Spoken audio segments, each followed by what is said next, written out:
അസ്സലാമലൈക്കും. അപ്പോൾ നാഷണൽ മിഷന്റെ ഭാഗമായിട്ട് ഇപ്പോ കർണാടകയിലേക്ക് എത്തി. മംഗലാപുരത്ത് നമ്മളിപ്പോ ബന്ദർമൗലന്റെ സന്നിധിയിലാണുള്ളത്. അവിടെ നമ്മൾ സിയാറത്തൊക്കെ ചെയ്തിട്ട് ഒരു ഫ്രഷ്നസിന് വേണ്ടിയിട്ട് ഒന്നിങ്ങനെ ഇറങ്ങിയതാണ്. അപ്പൊ അങ്ങനെ സമയത്താണ് ഞങ്ങൾ പല കടകൾ നോക്കി. അവിടെ നിന്നൊരു നമുക്കൊരു ഇത്ര ഇത് കിട്ടിയില്ല. പെട്ടെന്ന് നമുക്കൊരു കട ഇത് കണ്ടപ്പോ എന്താ അറിയില്ല, വേറെ അട്രാക്ഷൻ. നമ്മൾ ചോദിച്ചാൽ എന്താണല്ലേ, ചായ ഉണ്ട്, കടിയുണ്ട് പറഞ്ഞു. പക്ഷെ എടുത്തു നോക്കിയപ്പോ മറ്റേ ഈ മസാല ഉണ്ട്, ഞാൻ കഴിച്ചു കഴിഞ്ഞു.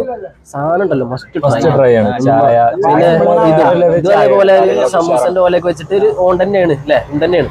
അങ്ങനെയാണ് ഉഷാറല്ലേ ചായ, നല്ല ചായ ഉഷാർ. 2-3 കടികൾ തിന്നോട്ട് ഇതിന്റെ രസം കൊണ്ടിട്ട് അത് വേറെ. ഏതായാലും മാഷാ അല്ലാഹ്. പിന്നെന്താ വെച്ചാല് നാട് മാറുന്നതിന് വെച്ചാൽ സംസ്കാരം മാറുന്നതാണ്. ഇവിടെ അങ്ങാടിയൊക്കെ ഒന്ന് ഓപ്പൺ ആയി കിട്ടി അത്യാവശ്യം നല്ല ടൈം എടുക്കുന്നുണ്ട്. നമ്മളിത് സുബഹിക്ക് മുതൽ തുടങ്ങും, അത്യാവശ്യം ടൈം എടുക്കുന്നുണ്ട്. എന്നാലും കുഴപ്പമില്ല. ചായ വേറെ